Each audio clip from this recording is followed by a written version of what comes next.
where have you been? I've literally been sitting here waiting for you guys to be here to watch the next episode of the Manchester United Career Mode, but where have you been? Nah, but seriously, welcome back to the Manchester United Career Mode. This is your boy Sunny and we are back with it. You know what to do if you guys want to support the series. Go ahead and smash out the like button down below and subscribe to the channel if you are new. Turn on the post notifications so you know when we go live or when a video comes out to you. But after spending 6.2 on Battlefield, are we going to be signing new players? I need you guys to let me know in the comment section down below what players you guys want to see at Manchester United. And I've said this before, I'll say it again. I want to keep it realistic. So I want realistic signings, please. Realistic sales, please. I want you guys to let me know who you want me to sell, who you want me to buy, and we're going to be doing some big business here at Manchester United. But as you can see, we're going for that youth scout setup. We're going for our third one. I'll let you guys decide on it, and we're going for a physically strong player from Nigeria. I did let you guys decide on it. There was Brazil and Nigeria that seemed to stand out amongst others in the comments, so I went for Nigeria because I felt like Nigeria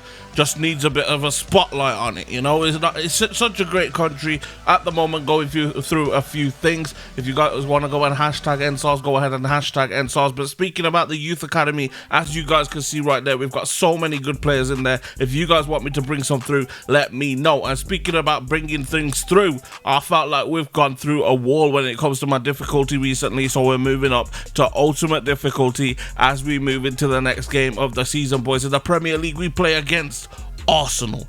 Huge team. However, they are sitting in, I believe it was 18th in the league, so we could actually come away with a good victory here. Player debut for Battlefield as well, and you can see the togetherness of the squad. You can see Battlefields in there. He's listening to the team talk from Bruno, from Rashford, those kind of players. He's ready to play this game, and here come Arsenal with their first attack of the game. They're coming forward. Battlefield trying to hold off his man. Big save from Henderson to make sure we don't go 1-0 down. Battlefield could not stop him. Xhaka gets the first shot of the game. Battlefield does make a tackle there on Willian. A little bit more skill from Willian. Even more skill from Willian. Sensby, and a huge save again from Henderson to keep this game at 0-0. Battlefield actually did well in this game, as you saw there, made a tackle, but for some reason I just couldn't make the ball stick. Again, Anthony Martial gets through and he scores. You've heard that so many times that he's done it again. A little fakey to send the goalkeeper, the defender the other way, smashes it in with his left peg, and it's 1-0 Manchester United, and it's the Frenchman once again. He just keeps bagging goals for us, boys. It wasn't going to stop from Arsenal though. They kept going. And look again, boys. Battlefield makes a tackle, it falls straight back to an Arsenal player, and they get themselves another chance down that left-hand side. This is Martinelli now on the ball, who I was actually scouting in this game. I do like Martinelli. Big cross in from him. I think it was Aubameyang who got onto the end of it to make it 1-1, and it was looking like a really close game until we got the ball forward to Donny van de Beek. You thought we scored. I thought we scored. It's 1-1. I'm standing there in a kit, boys. I was a fan for this game. I was like, Arsenal, Man United, this is what dreams are made of. Standing there in my full kit. It's just a glitch, really. I didn't do that on purpose. But the game does end and it comes to 1-1. We were the away team. We played like the home team. We managed to come away with only 1 point. And that is what ultimate difficulty does to us, boys. We usually would have won that game, you could say, on Legendary. We moved it up to ultimate to make it a bit more difficult. And we've drew 1-1. Fosu Mensah gets a short-term loan offer in from Granada CF. I went ahead and accepted it. And another offer, and that is for Jesse Lingard from Valencia for £9.7 million. Now, I go and negotiate. And speaking of glitches, we've got two random bold men in their own little kits with grey and white kit. I don't even know who that kit belongs to. EA, what was you even thinking when you were doing this? But I'm just going to go ahead and skip through it. Basically, they didn't want to pay the £15 million valuation that I gave for Lingard. I hate these cutscenes now. The cutscenes would be good if it wasn't for the glitches, boys. Anyway, speaking of loans, as you can see, Galbraith gets a loan offer as well from Rio Ave, I think is how you say it. It just starts with just Ave. I don't know what Ave stands for. Don't know if it stands for anything, but we did go ahead and accept that because he wants to go on holiday to Portugal. I've given the lad the chance to prove himself in Portugal, come back and show what he can do here in England as well. Also, Marcus Rojo could be leaving for Olympic think it's Olympic Marseille in France, so that could be his next club. He could be going on a free transfer to them. And also Timothy Fosu-Mensah has now left the club to go and join Granada in Spain for his loan offer. West Bromwich Albion in the Premier League though. Can we pick up the victory, boys? Let's go and get that big dub. That would be great. As you can see, we play the ball pretty well to the right hand side. It's Scott McTominay to pick up the first goal of the game, and that's what he does. He comes through the middle, he scores goals, he gets assists. He's actually proven to be a very, very good centre midfield player, and maybe, just maybe, our Paul Pogba replacement, unless we find one in the transfer window, boys. And someone who can't stop scoring right now is that man right there, Edinson Cavani, picking up, I think, his 16th goal of the Premier League season. I could be wrong, it could be more, it could be less, but he's picked up so many goals for us. Only 3 shots for us, 1 shot for them. We end up with the 2-0 victory. I just feel like the game needs the ball to go out of play a little bit more. I actually did jump into the game, kick the ball out of play in the 79th minute, and then jump back out to get the ball out of play because it wasn't going out of play, so I could get my subs to happen. Galbraith gets a little send-off match there as well. Good ratings all round, and Ethan Galbraith has now joined Rio Ave for his short loan deal. Hopefully he gets a good little loan going. Hopefully he puts in some good performances and he comes back an absolute beast to Manchester United, boys. Also, Camavinga, big centre mid name in Europe. Real Madrid looking at him, Barcelona, Bayern Munich, Juventus, now Manchester United is amongst those clubs, boys. 2 bold men link up again to talk about it in my office. Hey, you little random bold men, get out of my office. Anyway, we make a little offering, and you're probably like, what kind of offer did you make, Sonny? I'll tell you what, boys, a little swap deal. Tried to give up Rojo, wasn't going anywhere. We gave up 5 million and Jesse Lingard. Now tell me if this is a good deal or not. I'm not sure whether or not we got the best out of this deal, but £5 million and Jesse Lingard for Camavinga.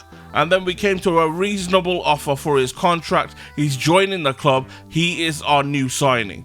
What do you think? Good signing, bad signing? Let me know in the comment section down below as we get back to some Premier League football. Newcastle United, big team, and I was scouting a certain someone in this game. You guys are going to see him coming up in the next few minutes, alright? But as you can see, we get the first chance and we put it into the back of the net through Mason Greenwood, playing in that striking role, and that is where I want him to play, in the striking role. Not on the right wing, in the striking role. But then Newcastle got themselves a free kick, and I was like, we need to hold on to this, boys. We need to hold on to this. But they played a little soft one. What is that? A soft free kick given from a Harry Maguire tackle, and then Almiron just curled one into the corner, and I had to jump into this game. I have to go and make myself the difference maker as I play the ball forward into Mata with the through ball forward into Martial. Look at the strength. Get off me, son. Get off me, says Anthony Martial. He puts it into the far corner, makes it 2-1, and once again the Frenchman has come to the rescue for Manchester United. This man could be in for Player of the Month in my opinion. The way he is playing so good right now that we can't stop bagging goals, and we play the ball across the edge of the box, play that to Brandon Williams into the middle, and it's Rashford this time getting himself on the score sheet. Alright, let's just get the celebration out of the way, okay? I'm not sure what I was doing. I randomly pressed any buttons to see what celebrations happen. Yeah, let's just ignore the celebration. But Rashford gets himself on the score sheet. It does end 3-1. 3 shots to 1 shot, 3 goals to 1 goal. Once again, I'm not slating EA, but they need to be a little bit more creative with it, you know? Give us like 7 shots to 1 shot, and that 1 shot is actually a goal and they win 1-0. Like, you know, just a little bit more randomness to it. That would be great. But as you can see, we made no substitutes in that because EA just feel like you shouldn't be able to make substitutes unless the ball goes out of play, which is right. But the ball only goes out of play like 4 times in a game, boys. As you can see, we are 6 points clear at the top of the table with a game in hand on Manchester City and Liverpool. Man City, I think, 1 point behind Liverpool, actually. But Napoli come in and expect a little bit of an exception for a 2.2 offer for Ethan Laird. They are laughing, mate. Get out of my freaking office. Coming in with that kind of offer. Are they stupid, boys? But an interesting offer from Watford for Romero. They actually offered us up Troy Deeney at £1.4 million. Now, I tried to just get straight up cash from them. They weren't having it. They tried to actually offer up another player, and I was like, please give me Ismail Assar. Please give me Ismail Assar. star, but they offered up Andre Gray and £2.2 million, and I felt like it just wasn't going to happen. I tried to get money out of the deal and they had to walk out. Two bold men anyway, who cares? It's not even me. Johansson though, he's been linked with Manchester United and Liverpool and actually says he prefers to join Manchester United, so I'm going after this kid. I'll put in £2 million. Two bold men agree a deal. Another bold man puts out the contract of 2,200. It's not even me anymore and it's getting on my nerves, boys, but they're shaking hands with a random bold guy and Johansson is joining Manchester United. Maybe it's Ed Woodward, alright? We're going to pretend he's Ed Woodward from now on, boys, but these are the wingers that I am looking for. I'm looking for one winger in particular, alright? The right winger. That's what I'm looking for, boys. Ismail Assar. Big choice right there. I'm going to go ahead and put an offer in for him. They want £56.9 million. I tried to lower it as much as possible, boys. I'm going down to £45 million. Please give me him for 45 mil. I tried my best to get him at a decent, I would say decent offer. They said they want to take some time to think about that one, and while they were taking time to think about that one, I was like, okay, I may have to go in for some other players here. Adama Traore was looking like the guy, but then I thought, you know what? Wolverhampton won £80 million in real life. Is this realistic? We're trying to keep it realistic, so I did not actually go for him. Martinelli, for me, feels like a Van Persie type transfer, an Arsenal player who's not getting the respect he deserves from the manager, from the club. He's not getting the playing time he deserves from the club and from the manager. But he's an Arsenal player. Now, this is an interesting one. Saint Maximin, he's scored no goals. He's got no assists in the Premier League this season, in the game, I mean. I'm not sure about real life. I don't watch Newcastle enough. But we put in an offer of £43 million, and we managed to agree that with Steve Bruce as well. Funny looking Steve Bruce, but he said that he agrees on that little deal that we've got going. Now, £43 million for him, or we can bring in a youth player. Now, I was looking at the youth players. I was like, maybe we should bring in Joyce, maybe Pauletta. Maybe we should just bring up some young players, but I want a first team player. Contract negotiations have fell through he's looking forward to them for Saint Maximin, and also £56.9 million is the last deal that they will make at Watford for Ismail Assar, and I'm sorry, I'm just not going to pay that, boys, which means Saint Maximin is going to be our new right winger if we can get this deal over the line. He wants 24k, but look at the bonuses he wants. Crazy bonuses. I'm actually surprised what I actually come up with here. A £500,000 signing bonus, and we move him up only 1k a week to 85k a week, and he actually manages to accept that one. Probably not what he wanted, but from going from 41k a week at Newcastle to nearly double it, over double it.